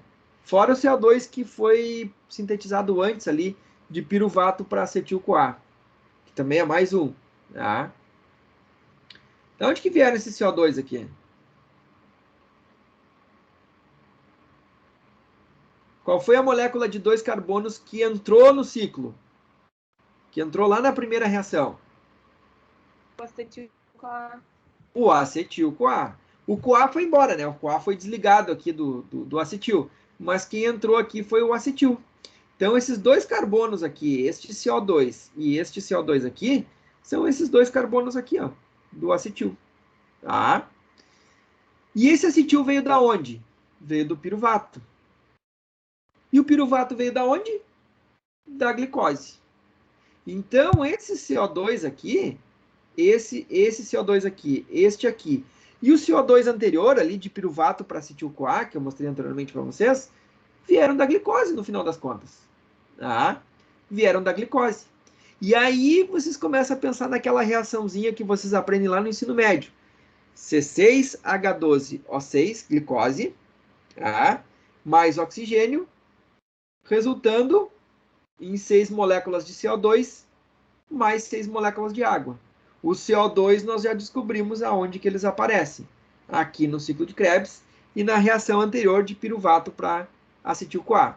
Falta nós descobrirmos agora para onde que vão os oxigênios, que está faltando, né? Os oxigênios dessa equaçãozinha. E para onde que da onde que surgem as moléculas de água. Faltam esses 2 componentes. Esses 2 componentes, o oxigênio e a água, vocês já podem mais ou menos deduzir aonde que eles vão entrar. Na cadeia transportadora de elétrons ou na cadeia respiratória, tá? Que nós vamos discutir na segunda-feira, né? Na aula de segunda-feira, para não ficar muita coisa numa aula só, tá? Muito bem, deixa eu mostrar um vídeo para vocês aqui que mostra um pouco dessa coisa da mitocôndria e do ciclo acontecendo dentro da mitocôndria, tá? Esse vídeo depois eu também vou postar ali no Moodle para vocês, vou postar ele junto com o material e aí vocês vão poder olhar mais vezes, tá? Mas basicamente, esse aqui é só uma parte do vídeo, tá, gente? É só uma partezinha. Tem toda uma parte antes que mostra a mitocôndria, as membranas da mitocôndria, a crista mitocondrial, tudo isso vocês vão poder ver depois nesse vídeo que eu vou mandar no Moodle. Mas aqui ele está mostrando só as enzimas do ciclo de Krebs, tá? Então, aqui nós temos as enzimas do ciclo de Krebs, todas elas aqui distribuídas. Depois ele vai destacar como é que isso está acontecendo bem bonitinho. Mas isso vai na pergunta que a Rafaela e a Mariana tinham feito, tá? De o ciclo está acontecendo tudo ao mesmo tempo, em que velocidade, né? Esse vídeo aqui vai mostrar como é que isso está acontecendo. Tá? Olha só. Aqui estão as enzimas, tá? E aí estão os substratos todos, malato, succinato, succinil-CoA. Ó, aqui é a malato desidrogenase, né, que converte malato em oxalacetato, né, mostrando aqui os produtos da reação, a enzima, aqui embaixo os desenhos, e aqui agora ele vai destacar todas as enzimas do ciclo de Krebs, ó, fechando o ciclo, tá? E aqui mostrando elas, como eu mostrei para vocês anteriormente. Deixa eu voltar um pouquinho aqui. Tá? Aqui. Mais um pouquinho. Aqui, ó. Tá? Aqui estão as enzimas do ciclo. Tá? Começando aqui, depois passando para cá, depois passando para cá, depois passando para cá, e assim por diante. Tá? Essa animação é fantástica. Né? A Mariana colocou ali, tá? Eu acho ela incrível, incrível. Tá? E aí, agora aqui na sequência, ele vai destacar essas enzimas. Opa, fiz cacaquinha aqui. Vamos de novo. Projetar aqui. Tá? E é assim que o ciclo acontece, gente. É essa coisa meio esquizofrênica, assim, meio doida aí que vocês estão vendo, tá? Mas é tudo ao mesmo tempo, tudo ao mesmo tempo, tá? As enzimas não param, tá? Os substratos e os produtos estão sendo formados a todo momento, tá? E aqui agora ele destaca cada uma dessas enzimas, tá? Mostrando então os produtos, enfim e tal. Depois eu boto o vídeo mais completo para vocês, tá? E aí vocês vão conseguir acompanhar toda a historinha. Eu acho que esse vídeo tem legenda. Ele é narrado em inglês, mas tem legenda. Então, se vocês tiverem alguma... não conseguiria acompanhar, né, a velocidade de narração, mas a narração é um inglês super tranquilo, assim, que dá para entender bem, tá?